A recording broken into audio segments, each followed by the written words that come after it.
ایک بزرگ نہر کنارے وضو کر رہے تھے۔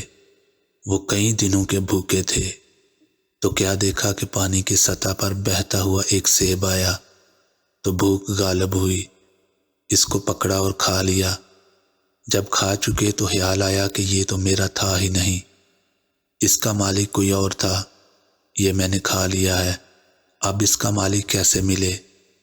جس سمت سے پانی آ رہا تھا اسی طرف چل دیے۔ کئی دنوں کی مسافت کے بعد دیکھا کہ ایک باغ ہے جس کی شاخیں اس پانی کی طرف لٹک رہی ہیں۔ سمجھ گئے کہ یہیں سے گرا ہوگا۔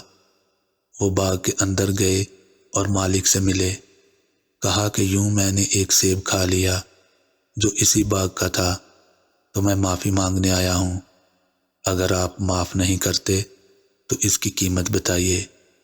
جب باغ کے مالک نے یہ بات سنی، وہ بھی صاحب نظر تھے، تو سمجھ گئے کہ یہ تو کوئی اللہ والا ہے۔ مالک نے تیور بدل لیے، کہا ایسے تو نہیں معافی ملے گی۔ تو بزرگ نے کہا کہ حضرت کیسے ملے گی؟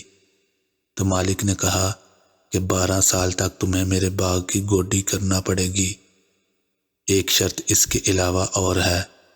کہا ٹھیک ہے، میری غلطی تو معاف ہو جائے گی نا؟ 12 سال تک باغ کی گوڈی کرتے رہے۔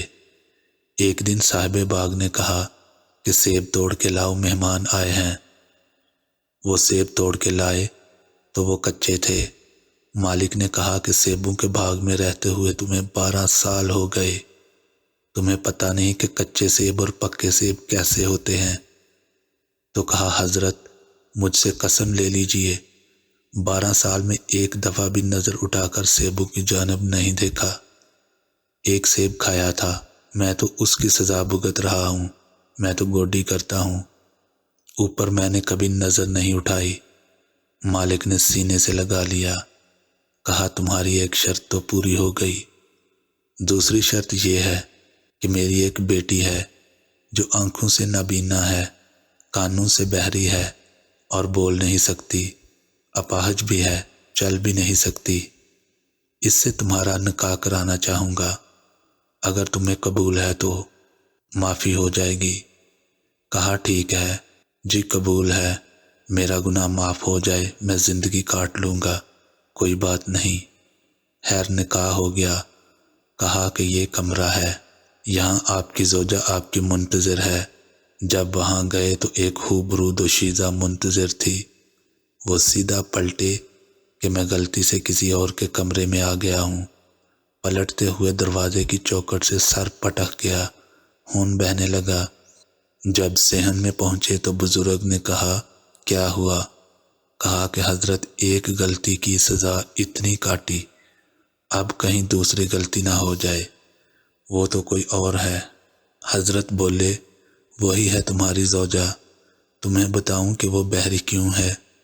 آج تک اس نے غیر محرم کی آواز نہیں سنی۔ تمہیں بتاؤں کہ وہ بول کیوں نہیں سکتی؟ کہ اس نے غیر محرم سے کلام نہیں کیا۔ اندھی اس طرح ہے آج تک اس نے غیر مرد کو نہیں دیکھا، اور اپاہج اس طرح ہے کہ آج تک گھر کی دہلیز سے کبھی گئی نہیں ہے۔ اس خاتون سے جب نکاح ہوا تو اللہ نے ان کو ایک بچہ دیا جس کا نام ہے شیخ عبد القادر جیلانی۔ جب ماں باپ اس طرح کے ہوں تو بیٹے اس طرح کے ہوتے ہیں۔ جزاک اللہ۔